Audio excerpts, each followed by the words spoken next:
70-80% ಹೆಣ್ಮಕ್ಕಳನ್ನು ಕಾಡುವ ಒಂದು ಮೇನ್ ಸಮಸ್ಯೆ ಅಂದರೆ ಪೀರಿಯಡ್ಸ್ ಟೈಮಲ್ಲಿ ಕಂಡುಬರುವ ಹೊಟ್ಟೆ ನೋವು. ಇದಕ್ಕೆ ನಾವು ಡಿಸ್ಮೆನ್ಯೂರಿಯಾ ಅಂತ ಹೇಳ್ತೀವಿ. ಪೀರಿಯಡ್ಸ್ ಟೈಮಲ್ಲಿ ಗರ್ಭಕೋಶದ ಒಳಗಡೆ ಇರುವ ಟಿಶ್ಯೂಸ್ ಡ್ಯಾಮೇಜ್ ಆದಾಗ ಅಲ್ಲಿ ಪ್ರೋಸ್ಟಾಗ್ಲ್ಯಾಂಡಿನ್ ಅಂತ ಒಂದು ಹಾರ್ಮೋನ್ ಲೈಕ್ ಕೆಮಿಕಲ್ ಸೆಕ್ರೀಟ್ ಆಗುತ್ತೆ. ಈ ಪ್ರೋಸ್ಟಾಗ್ಲ್ಯಾಂಡಿನ್ ಸೆಕ್ರೇಷನ್ ತುಂಬ ಜಾಸ್ತಿ ಆದಾಗ ನಮಗೆ ಈ ಯೂಟ್ರೈನ್ ಮಸಲ್ಸ್ ತುಂಬ ಕಂಟ್ರಾಕ್ಟ್ ಆಗಿ ತುಂಬ ನೋವು ಆಗುವಂಥ ಚಾನ್ಸ್ಗಳಿದೆ.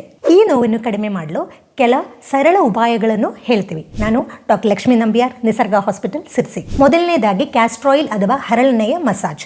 ಸೊ ಕ್ಯಾಸ್ಟ್ರಾಯಿಲ್ ಲೈಟಾಗಿ ಬಿಸಿ ಮಾಡಿ ನೋವಿರೋ ಜಾಗಕ್ಕೆ ಎಸ್ಪೆಷಲಿ ಹೊಟ್ಟೆಗೆ ಲೈಟಾಗಿ ಮಸಾಜ್ ಮಾಡೋದ್ರಿಂದ ಮಸಲ್ ರಿಲ್ಯಾಕ್ಸ್ ಆಗಿ ಪೇಯ್ನ್ ಕಮ್ಮಿ ಮಾಡಲಿಕ್ಕೆ ತುಂಬ ಒಳ್ಳೆಯದು. ಇನ್ನು ಎಳ್ಳು, ಮೆಂತೆ, ಹರಿದ್ರ ಈ ಮಿಶ್ರಣವನ್ನು ಒಂದು ಬಟ್ಟೆಯಲ್ಲಿ ಕಟ್ಟಿ ಬಿಸಿ ಶಾಖ ಕೊಡೋದ್ರಿಂದ ಈ ಕ್ರ್ಯಾಂಪ್ಸ್ ಕಮ್ಮಿಯಾಗಿ ಪೇಯ್ನ್ ರಿಲೀವ್ ಆಗಲಿಕ್ಕೆ ಹೆಲ್ಪ್ ಆಗುತ್ತೆ. Next ginger tea. ಸಣ್ಣ ಪೀಸು ಶುಂಠಿಯನ್ನು ಒಂದು ಗ್ಲಾಸ್ ನೀರಲ್ಲಿ ಅರೌಂಡ್ 5 ಮಿನಿಟ್ಸ್ ಕುದಿಸಿ ಅದನ್ನು ಸೋರಿಸಿ ಡಿಕಾಕ್ಷನ್ ಥರ ಮಾಡಿ ಸಿಪ್ ಬೈ ಸಿಪ್ ಕುಡಿಯೋದ್ರಿಂದ ಮೆನ್ಸ್ಟ್ರಲ್ ಟೈಮಲ್ಲಿ ಬರುವ ಗ್ಯಾಸ್ ಫಾರ್ಮೇಷನ್, ಬ್ಲೋಟಿಂಗ್ ಎಲ್ಲ ಕಮ್ಮಿ ಮಾಡಿ ಪೇಯ್ನ್ ರಿಲೀವ್ ಮಾಡಲಿಕ್ಕೆ ತುಂಬ ಹೆಲ್ಪ್ ಮಾಡ್ತದೆ. ಇದ್ರ ಬದಲು ಬಡೆ ಸೊಪ್ಪು ಮತ್ತು ಜೀರಿಗೆಯನ್ನು ಸಮ ಪ್ರಮಾಣದಲ್ಲಿ ಕುದಿಸಿ ಡಿಕಾಕ್ಷನ್ ಥರ ಮಾಡಿ ಸಿಪ್ ಬೈ ಸಿಪ್ ಕುಡಿಯೋದ್ರಿಂದ ಬ್ಲೋಟಿಂಗ್ ಅದೇ ಥರ ಈ ಕ್ರಾಂಪ್ಸ್ ಕಮ್ಮಿ ಮಾಡಲಿಕ್ಕೂ ತುಂಬ ಉತ್ತಮ. ಈ ಮೆನ್ಸ್ಟ್ರಲ್ ಪೇಯ್ನ್ ಇದ್ದವರು ತಗೊಳ್ಬೇಕಾಗಿರುವ ಒಳ್ಳೆಯ ಒಂದು ಪೌಷ್ಟಿಕಾಂಶ ಯಾವುದು ಅಂದರೆ ಮೆಗ್ನೀಷಿಯಂ ನಮಗೆ ಆಹಾರದಲ್ಲಿ ಕೂಡ ಸಿಗುತ್ತೆ. ನಟ್ಸ್, ಬೀಜಗಳು, ಗ್ರೀನ್ ಲೀಫಿ ಜ್ಯೂಸ್ಗಳು, ಅದೇ ಥರ ಡಾರ್ಕ್ ಚಾಕ್ಲೇಟ್ಸ್, ಶೇಂಗಾ.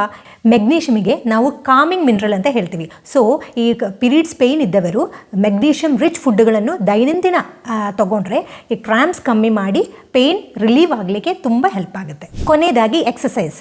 ಸೊ ಎಕ್ಸಸೈಸ್ಗಳಲ್ಲಿ ಯೋಗ ಫಸ್ಟ್ ಆ್ಯಂಡ್ ಫಾರ್ಮೋಸ್ಟ್. ಯೋಗದಲ್ಲಿ ಆಸನಗಳು ಮತ್ತು ಪ್ರಾಣಾಯಾಮಗಳು. ಆಸನಗಳಾದ ಸುಪ್ತಬದ್ಧ ಕೋಣಾಸನ, ಉಪವಿಷ್ಟ ಕೋಣಾಸನ, ಬಾಲಾಸನ, ಮರ್ಜರ್ಯಾಸನ ಈ ಥರ ಆಸನಗಳು ಮಾಡ್ಬೋದು. ಬ್ರೀತಿಂಗ್ ಎಕ್ಸಸೈಸಸ್ ಆ್ಯಂಡ್ ಪ್ರಾಣಾಯಾಮ ಮಾಡ್ಬೋದು. ಮತ್ತು ಸ್ಟ್ರೆಚಿಂಗ್ ಎಕ್ಸಸೈಸ್ಗಳು ಮಾಡ್ಬೋದು. ಈ ಥರ ವ್ಯಾಯಾಮಗಳು ನಾವು ರೆಗ್ಯುಲರ್ಲಿ ಮಾಡಿದರೆ ನಮ್ಮ ಬ್ರೈನಲ್ಲಿ ಹ್ಯಾಪಿ ಮ್ಯಾನ್ಸ್ ಹಾರ್ಮೋನ್ಸ್ಗಳಾದ ಎಂಡೋಫಿನ್ಸ್, ಅದಂದರೆ ನ್ಯಾಚುರಲ್ ಪೇನ್ ಕಿಲ್ಲರ್ಸ್, ಅದು ಸೆಕ್ರೇಟ್ ಆಗುತ್ತೆ. ಸೊ ಅದರಿಂದ ಪ್ರೋಸ್ಟಾಗ್ಲ್ಯಾಂಡಿನ್ ಲೆವೆಲ್ಸ್ ಕಮ್ಮಿಯಾಗಿ ಯೂಟ್ರೈನ್ ಮಸಲ್ಸ್ ತುಂಬ ರಿಲ್ಯಾಕ್ಸ್ ಆಗಿ ಪೇಯ್ನಿಂದ ದೂರ ಇರಬಹುದು. ಡಿಸ್ಮೆನ್ಯೂರಿಯಾ ಇದ್ದವರು ನಾನೀಗ ಹೇಳಿರುವ ಸೂತ್ರಗಳನ್ನು ರೆಗ್ಯುಲರ್ಲಿ ಫಾಲೋ ಮಾಡಿದರೆ you can have a pain free menstruation.